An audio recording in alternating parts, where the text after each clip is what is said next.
भाभी श्री। वासुदेव, प्रणाम वासुदेव। कल्याणमस्तु। मेरे अहो भाग्य जो आपने दर्शन दिए। भाभी श्री, हम आपसे कुछ मांगने आए हैं। जो सारे संसार को देता हो उसे मैं बेचारी क्या दे सकती हूँ। आप स्त्री हैं भाभी श्री। भगवान के पश्चात इस संसार को जो कुछ भी दिया स्त्री ने ही दिया। ममता, प्यार, स्नेह, सब कुछ। मानव देवता भी स्त्री के आभारी हैं, क्योंकि उन्होंने भी स्त्री की कोख से ही जन्म लिया। इसीलिए तो हम भी आपसे कुछ मांगने आए हैं। मेरे प्राण भी आपके काम आ सके तो मेरा जन्म सफल हो जाएगा। मांगिए वासुदेव, मेरे पास जो भी कुछ है आप ही का तो है।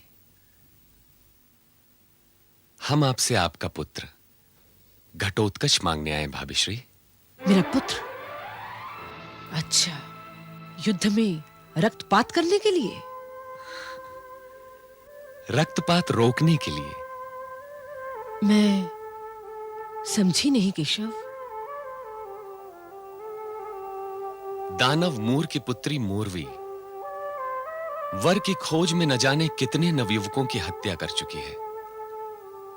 उसने उसी से विवाह करने की प्रतिज्ञा की है जो बल और बुद्धि में उसे परास्त कर सके।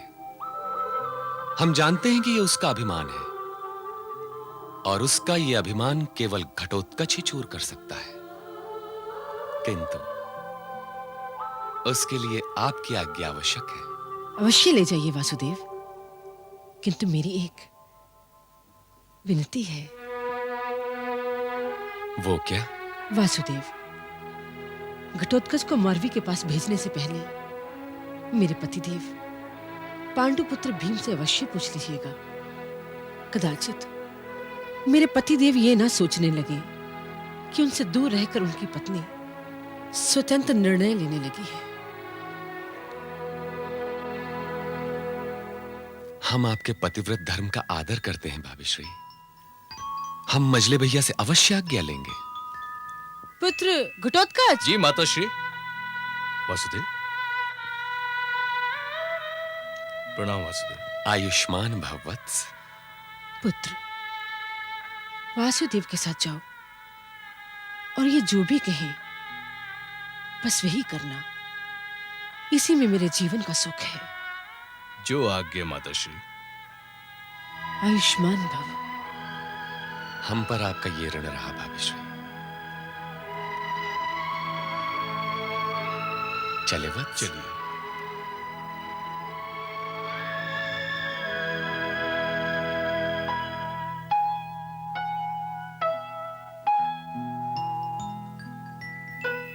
तुम्हारा कथन सत्य है भीम, परंतु प्रणाम भ्राताश्री।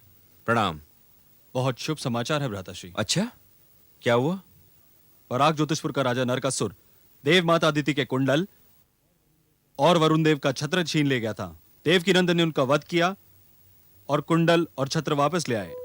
यही नहीं, उसने जो 16,100 कन्याओं का अपहरण किया था, केशव ने उन्हें भी मुक्त करा लिया। नरकासुर के भाग्य में केशव के हाथों मरना ही लिखा होगा। किंतु नरकासुर का सेनापति मूर तो बहुत ही प्रतापी और शूरवीर था। उसका क्या हुआ? वो भी वासुदेव के हाथों मारा गया। और उनकी पुत्री मौरवी, सुना है उसको कामाख्या देवी का वरदान भी प्राप्त है। उसका वरदान केशव के आगे प्रभावहीन हो गया, परंतु केशव ने उन्हें प्राणदान दे दिए। प्रणाम वासुदेव। प्रणाम केशव। वासुदेव। आयुष्मान भव। प्रणाम। विजयी भव पुत्र। प्रणाम। शक्तिशाली भव। तुम्हारी याद और तुम सदैव एक ही साथ आते हो वासुदेव।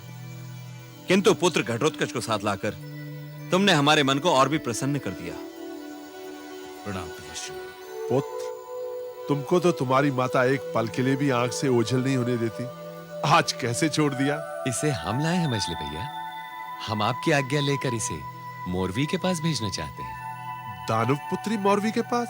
हाँ मजले भैया। मोरवी को बल और बुद्धि में आज तक कोई नहीं हरा सका। ये आपका पुत्र है। हमें विश्वास है कि उसे बल और बुद्धि में केवल यही हरा सकता है। इसे आपका बल मिला है।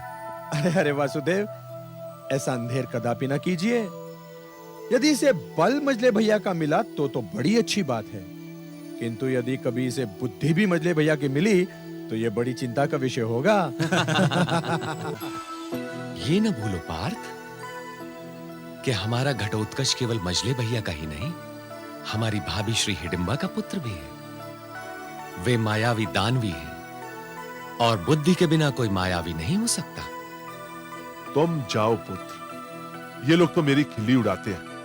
तुम दानव पुत्री मौरवी को बल और बुद्धि में ऐसी करारी हार दो कि उसका मुंह भी बंद हो जाए और इन सबका भी। आपका आशीर्वाद रहा तो पिताश्री ऐसा ही होगा। ऐसा होना ही चाहिए पुत्र, क्योंकि हम सबका आशीर्वाद तुम्हारे साथ है। हमारा आशीर्वाद तो है तुम्हारे साथ पुत्र, पर सबसे बड़ी बात तो यह है कि जो कार्य केशव की सम्मति से होगा वो कभी असफल हो ही नहीं सकता। जाओ पुत्र। विजयी भव। विजयी भव।